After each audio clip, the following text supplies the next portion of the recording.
India को लेकर हाल ही में एक काफी डिस्टर्बिंग रिसर्च पब्लिश की गई। रिसर्च पेपर में लिखा गया था कि इंडियन सबकॉन्टिनेंट दो भागों में टूट रहा है और इसमें सबसे बड़ा खतरा पर्टिकुलरली है लद्दाख, हिमाचल प्रदेश, उत्तराखंड, सिक्किम, अरुणाचल प्रदेश और इवन कुछ हद तक यूपी जैसे राज्यों को भी। इसके पीछे की वजह यह है कि राज्य हिमालय में घुसते चले जा रहे हैं एक धीमी रफ्तार से, और अगर इसी रफ्तार से ये प्लेट्स टूटते जाए तो आने वाले सालों में ये स्टेट्स भारत के नक्शे से पूरी तरीके से गायब हो सकते हैं। And you know what's worse, किसी का भी ध्यान नहीं है और इस प्रक्रिया की शुरुआत ऑलरेडी हो चुकी है।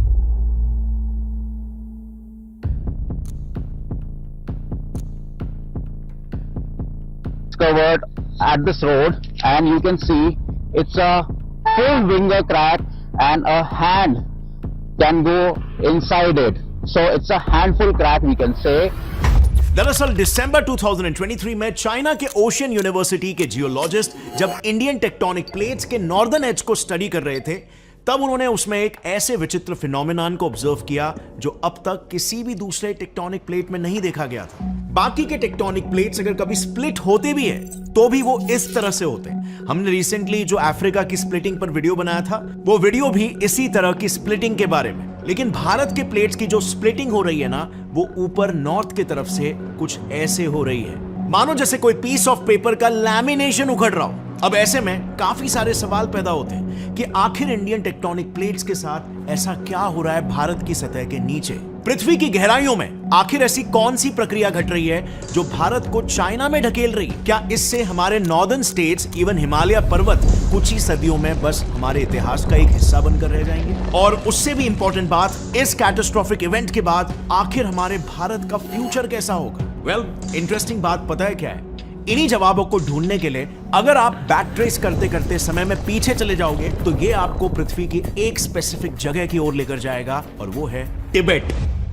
5 मई 2022 तिब्बत से सटे सिचुआन इलाके में जमीन अचानक से हिलने लगती है। इससे पहले कि लोग कुछ समझ पाते उनके इर्द गिर्द की इमारतें ताश के पत्तों की तरह बिखरने लगती। देखते ही देखते सिचुआन में चारों तरफ मलबा फैल गया और इस मलबे के नीचे धंसकर लगभग 100 लोग मारे गए और 500 लोग घायल हो गए। लेकिन you know what's the astonishing part? ये भूकंप तिब्बत के पिछले 5 सालों में 2046 भूकंप था। सो सिर्फ और सिर्फ 5 सालों के अंदर ही एक ही जगह पर 2000 से भी ज्यादा भूकंप आ चुके हैं। ये चीज कुछ अजीब नहीं लगी आपको? बस इसीलिए देश विदेश के सभी जियोलॉजिस्ट इस रीजन की और गहराई से जांच पड़ताल करने लगे और उन्होंने अपनी खोज का दायरा बढ़ाते हुए इंडिया में भी कदम रख दिया। And now, guess what they found? अकेले 2023 में नॉर्थ ईस्टर्न इंडिया और नेपाल में, यानी सिर्फ एक ही साल में वहां पर 2021 और 2022 के मुकाबले दुगने भूकंप के झटके रिकॉर्ड किए गए थे, जिसे in fact minister of earth sciences of India Kiren Rijiju ने भी कंफर्म किया।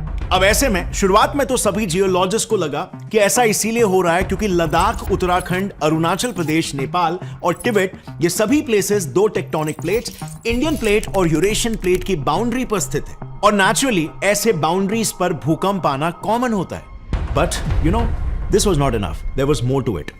एक्चुअली में ना इन दोनों प्लेट्स की बाउंड्री सिर्फ इतने रीजन तक ही सीमित नहीं है। ये बाउंड्री यहां कराची से लेकर लद्दाख तक ऊपर जाती है और फिर तिब्बत से अरुणाचल प्रदेश से होते हुए वापस से म्यांमार तक नीचे आती है। यानी कि अगर बाउंड्री पर होने की वजह से भूकंप हो रहे होते तो फिर वैसे ही फटके पाकिस्तान की तरफ वाले वेस्टर्न हिस्से और म्यांमार की तरफ वाले ईस्टर्न हिस्से में भी होने चाहिए। पर वेरी वियर्डली पिछले 6 साल में इस पूरे बाउंड्री पर आने वाले हर 5 में से 4 भूकंप सिर्फ और सिर्फ इसी इलाके में आए हैं। यानी कि क्लियरली इस रीजन के नीचे कुछ तो ऐसा हो रहा है जो टेक्टोनिक प्लेट्स के धक्कों से भी कहीं ज्यादा एक्सट्रीम है। But you know what, actually में ये हिमालयस के फॉर्मेशन की सिर्फ आधी सच्चाई है जो टेक्निकली गलत भी है। सो असल में हिमालय पर्वतों का फॉर्मेशन इन दो प्लेट्स के टकराने से नहीं बल्कि 3 प्लेट्स के टकराने से हुआ है। दरअसल आज से कुछ 100 मिलियन साल पहले इंडियन प्लेट और यूरेशियन प्लेट के बीच टेथिस ओशियन नाम का एक ओशन मौजूद हुआ करता था, जिसके तल में एक तीसरी प्लेट थी, शिरोदा प्लेट। अब हुआ यह कि जैसे इंडियन प्लेट गोंडवाना से टूटकर टेथिस ओशन के नीचे मौजूद शिरोदा प्लेट से टकराई तो शिरोदा प्लेट इस कोलिजन की वजह से इंडियन और यूरेशियन प्लेट्स के बीच दबने लग गई। इसके वजह से टेथिस सी का तल उसके नीचे मौजूद शिरोदा प्लेट से अलग होकर ऊपर उठने लग गया और शिरोदा प्लेट खुद यूरेशियन प्लेट के नीचे धंसने लग गई। यानी कि 100 मिलियन सालों पहले जो टेथिस सी का तल था वही आज हिमालयन माउंटेन रेंजेस बन गए। लेकिन इस कोलिजन के बाद भी इंडियन प्लेट यूरेशियन प्लेट के तरफ बढ़ रही थी और फाइनली जब ये दोनों प्लेट्स टकराए तब बचे हुए हिमालयाज भी बने। And this is how 3 plate के कोलिजन से पूरे हिमालयन माउंटेन रेंजेस का जन्म हुआ। अब याद करो, मैंने पहले कहा था पिछले 6 सालों में इस पूरे बाउंड्री पर आने वाले हर 5 में से 4 भूकंप सिर्फ और सिर्फ इसी इलाके में आए हैं। And well that is exactly because सिर्फ इसी रीजन में शिरोदा प्लेट यूरेशियन प्लेट के नीचे गई। अब नेचुरली जियोलॉजिस्ट के मन में यही सवाल आया कि क्या ये शिरोदा प्लेट कुछ ऐसा तो नहीं कर रही जिसके वजह से पर्टिकुलरली तिब्बत और इंडिया में लगातार भूकंप आ रहे। इसी सवाल का जवाब ढूंढने के लिए यूएस के स्टैनफोर्ड यूनिवर्सिटी के जियोलॉजिस्ट ने तिब्बत रीजन में मौजूद सभी टेक्टोनिक प्लेट्स को साथ में स्टडी करके उनके बीच की बाउंड्रीज को मैप किया। एंड यू नो व्हाट, सभी प्लेट्स की बाउंड्रीज को मैप करने के लिए उन्होंने एक ऐसी चीज को चुना जो काफी अनयूजुअल थी। तिब्बत के बर्फीले ठंड में पाए जाने वाले हॉट स्प्रिंग्स यानी गर्म पानी के स्रोत। क्योंकि देखो, हॉट स्प्रिंग्स तब बनते हैं जब ग्राउंड वाटर पृथ्वी के अंदर मौजूद धड़कते लावा के कांटेक्ट में आकर गर्म होता है और सतह पर आ जाता है। इसकी वजह से उन हॉट स्प्रिंग्स में पृथ्वी के अंदर मौजूद कई सारे कंपाउंड्स भी होते हैं। सो उन रिसर्चर्स ने इन्हीं कंपाउंड्स में से हीलियम के आइसोटोप्स He3 और He4 का इस्तेमाल करके इन दोनों प्लेट्स की बाउंड्री का एक मैप बनाया। अब स्पेसिफिकली सिर्फ हीलियम को ही क्यों चुना गया? क्योंकि जियोलॉजिस्ट ये जानते थे कि हीलियम 3 सिर्फ पृथ्वी के अंदर मौजूद मैग्मा में पाया जाता है और जब वो पृथ्वी के क्रस्ट के संपर्क में आता है वहां पर मौजूद यूरेनियम के साथ रिएक्ट करके वो हीलियम 4 में तब्दील हो जाता है। यानी कि अगर किसी जगह पर हीलियम 3 की मात्रा ज्यादा हुई तो इसका मतलब वहां का क्रस्ट पतला है और अगर हीलियम 4 की मात्रा ज्यादा हुई तो वहां का क्रस्ट मोटा है। और इसी बेसिस पर इन रिसर्चर्स ने तिब्बत के आसपास मौजूद सभी 225 हॉट स्प्रिंग्स को एनालाइज किया।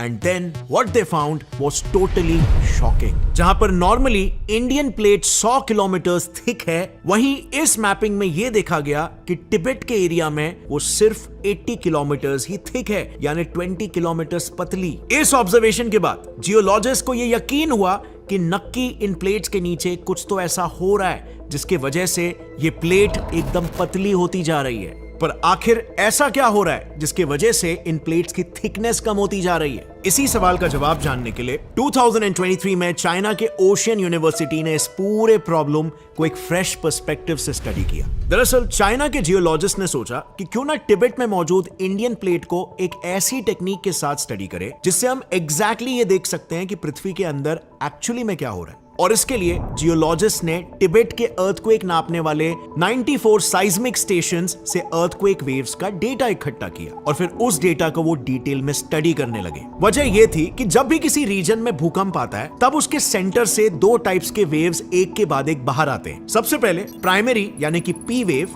और उसके बाद सेकेंडरी यानी कि एस वेव। और फिर ये वेव्स जब पृथ्वी के अलग अलग लेयर्स से ट्रैवल करते हैं तब इनकी स्पीड में बदलाव आता है। तो ओशियन यूनिवर्सिटी के साइंटिस्टों ने तिब्बत रीजन के 94 साइस्मिक स्टेशन से इकट्ठा किए हुए अर्थक्वेक डेटा में यह देखना शुरू किया कि कहां पर एग्जैक्टली इन दोनों वेव्स की स्पीड में चेंजेस आ रहे हैं और उसके बेसिस पर एक मॉडल बनाया। और यही वो समय था जब जियोलॉजिस्ट ने उस मॉडल में कुछ ऐसा होते हुए देखा जो किसी ने भी पहले कभी नहीं देखा था। तो जब साइंटिस्टों ने अर्थक्वेक डेटा से बनाए मॉडल को स्टडी किया तब उन्हें पता चला कि तिब्बत, जहां पर क्रस्ट की थिकनेस सिर्फ 80 किलोमीटर थी, उसे पार करने के बाद अर्थक्वेक से निकले पी और एस वेव्स की स्पीड तेज हो गई। यानी कि ये ऑब्जर्वेशंस इस फैक्ट की ओर इशारा कर रहे थे कि वहां पर मैग्मा मौजूद है, क्योंकि ये दोनों वेव्स क्रस्ट के मुकाबले मैग्मा में ज्यादा तेजी से ट्रैवल करते हैं। बट देन कुछ ही दूरी तक ट्रैवल करने के बाद इन दोनों वेव्स की स्पीड में फिर से एक बार बदलाव आने लगा और वो स्लो हो गए। इट वाज लाइक कि मैग्मा के नीचे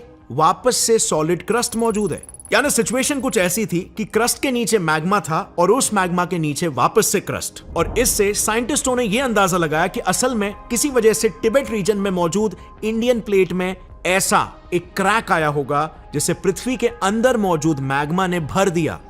और किसी प्लेट के ऐसे टूटने के प्रोसेस को जियोलॉजिस्ट डीलैमिनेशन कहते हैं। यानी कि जैसे आपने किसी डॉक्यूमेंट को लैमिनेट किया होता है तो वो कई बार उखड़ जाता है ना, सॉर्ट ऑफ वैसे ही हो रहा था हमारे इंडियन प्लेट के as per.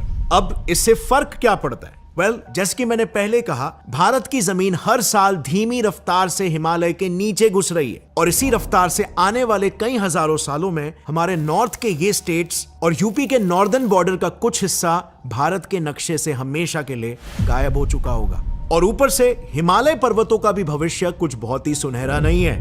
University of Wisconsin की एक जियोलॉजिस्ट रेचल हेडली के अनुसार हमारे हिमालय पर्वत लगातार 4 मिलीमीटर की रफ्तार से ऊपर उठ रहे हैं, लेकिन ये हमेशा के लिए नहीं चलने वाला है। एक समय ऐसा आएगा जब इस स्टीप ऊंचाई की वजह से उसका स्ट्रक्चर अनस्टेबल हो जाएगा और फिर उसके बाद हिमालय पर्वतों के बड़े बड़े टुकड़े तेजी से ढहने लगेंगे और ये तबाही नॉर्थ के उस पूरे हिस्से को uninhabitable बना देंगे। And this brings me to a big paradox of these tectonic plates. तबाही की जड़ को समझकर मे बी आपको ऐसा लग रहा होगा कि अगर टेक्टोनिक प्लेट्स में इस तरह की हलचल ही नहीं होती और वो सभी शुरुआत से एक ही जगह में फिक्स्ड होते तो पृथ्वी कितनी ही शांत होती ह्यूमन लाइफ के लिए, है ना? शांत तो जरूर होती, लेकिन आप और मैं जिंदा ही नहीं होते आज से 3.5 बिलियन सालों पहले ही पृथ्वी के जियोथर्मल वेंट्स में लाइफ का जन्म पहली बार हुआ, क्योंकि पृथ्वी के प्लेट्स के बीच में के क्रैक से हीट रिलीज होकर लाइफ के लिए सही वातावरण क्रिएट कर पाई, जिसमें कार्बन बेस्ड लाइफ जन्म ले पाई। वहां से फिर यूनिसेलुलर जीव मल्टीसेलुलर जीव बन पाए और कंपटीशन और एवोल्यूशन का सिलसिला चालू हो गया। अब ये एवोल्यूशन का सिद्धांत भी फंडामेंटली उसके इर्द गिर्द मौजूद एनवायरनमेंट पर ही निर्भर करता है, जिस वजह से इन्हीं टेक्टोनिक प्लेट्स का इंपॉर्टेंस जिंदगी के फलने और फूलने के लिए और भी ज्यादा महत्वपूर्ण हो गया। I mean, just think about it. आज से 150 मिलियन सालों पहले अगर ठंडे इलाकों में रहने के लिए डायनासोर्स ने फेदर्स को इवॉल्व नहीं किया होता तो आज हमारे आसपास बर्ड्स ही नहीं होते। अब जरा सोचो, अगर पूरी पृथ्वी पर सिर्फ एक ही जैसा वातावरण होता, एक ही किस्म के पेड़ पौधे होते, तो वो इवॉल्व कर पाए होते क्या? Obviously not. And this is exactly where plate tectonics come into the picture. इन प्लेट्स के मूवमेंट्स की वजह से पहाड़, प्लेन्स और खाई, ज्वालामुखी जैसे कई दूसरे लैंड फीचर्स पैदा हो पाए। अब ऐसे में अगर ये मूवमेंट्स नहीं हो पाते तो ये सभी इलाके कभी बन ही नहीं पाते और इसी की वजह से इन्हीं इलाकों में रहने वाले जीव जो आज हमें दिखते हैं वो नहीं एग्जिस्ट कर पाते। एंड यू नो व्हाट, यही तो है प्रकृति का पैराडॉक्स। प्रकृति ना तो अच्छी है ना ही बुरी, ये सिर्फ एक सच्चाई है, एक फैक्ट। इसी की वजह से आज हम यहां पर है और इसी की वजह से कल हमें जाना भी पड़ सकता है अगर हम बदलते हालातों के हिसाब से खुद को इवॉल्व नहीं कर पाए। As always keep your curiosity alive. See you next time. जय हिंद।